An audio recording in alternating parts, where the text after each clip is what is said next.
Hey everyone, and welcome. Today we are diving deep into one of the most common, and let's be honest, most stressful emergencies any homeowner can face: water damage. It's one of those things that can feel totally overwhelming, but you know what? Understanding the process is the very first step to taking back control. So picture this, right?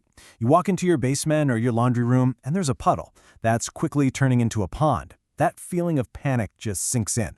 But what you do in those next few moments, well, that can make all the difference between a pretty simple cleanup and a full-blown catastrophe. So that's what we're here to do. In this explainer, we're going to pull back the curtain on the whole professional water damage restoration process. We're going to look at the science, the steps, and the absolutely critical decisions that can save a home from permanent damage. Okay, first things first. Let's talk about where all this unwanted water is even coming from. Because here's the thing. It's almost never some big, dramatic tidal wave. Nope, it's usually the stuff we use every single day that decides to turn on us. Do any of these look a little too familiar? That washing machine hose, the HVAC unit dripping up in the attic, the good old water heater in the corner. These aren't exotic problems at all. They're basically ticking time bombs in millions of homes. Even in brand new houses, you've got laundry rooms on the second floor where one tiny failure can cause a flood through multiple levels of the house. The second that water is out, the clock starts ticking. And I mean immediately. This is not something you can just decide to deal with tomorrow, because water damage doesn't wait around. It multiplies. And the stakes are just incredibly high. I mean, within the very first hour, water is already seeping deep down into your subfloor. By the end of day one, you're actually seeing the damage. Your drywall is starting to swell up, your beautiful hardwood floors are beginning to warp, and then the real enemy shows up: mold. It can cause serious health issues, and it starts to grow in just 48 hours, all while the structure of your home is getting weaker. So what this all boils down to is that the first day, it's everything. Acting fast doesn't just reduce the mess, it actually prevents that permanent long-term damage that is way more expensive and way more dangerous to your health and your home. And just think about the scale of this problem. We're not talking about a couple of drips here. A single tiny supply line, the kind that hooks up to your washing machine, it can unleash 400 gallons of water an hour. That is literally like someone turned a garden hose on full blast inside your house. Okay, so that's the problem. It's fast, it's destructive, and it is a lot of water. So how do the pros fight back? Well, I'll tell you right now, it's not just about pointing a fan at a wet spot and hoping for the best. It's a methodical, scientific process that has very distinct phases. See, the pros bring order to the chaos by breaking it down into these three manageable stages. First, stop the leak and get all the standing water out. That's the emergency part. Second, use science to dry everything you can't see. And finally, you rebuild what couldn't be saved. It's a really clear, proven sequence. So let's zoom in on that second step, because this is where the real science kicks in.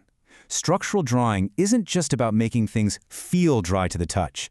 It's about creating a totally controlled environment that actively yanks trapped moisture out of porous stuff, like your drywall, your wood framing, and your subfloors. And how do they do that? Well, they manipulate these four key things. It's a really precise balancing act. They use these massive industrial dehumidifiers to lower the humidity in the air, a ton of air movers to get evaporation going, and sometimes even heaters to crank up the temperature. The whole point is to make the air thirstier for moisture than your walls are. And there's actually a fancy name for the science behind all this: psychrometrics. It sounds super complicated, I know, but it's really just the physics of how air, water, and temperature all play together. Professionals use these principles to figure out exactly how to set up their equipment for the fastest, most efficient drawing you can get. It's a science, not just guesswork. And that scientific approach has to adapt to the real world.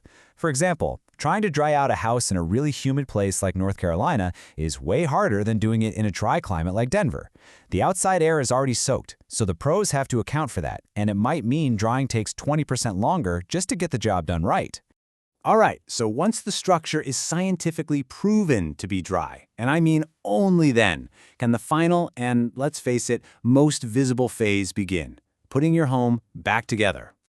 This is the part that gets your house back to what they call pre-loss condition.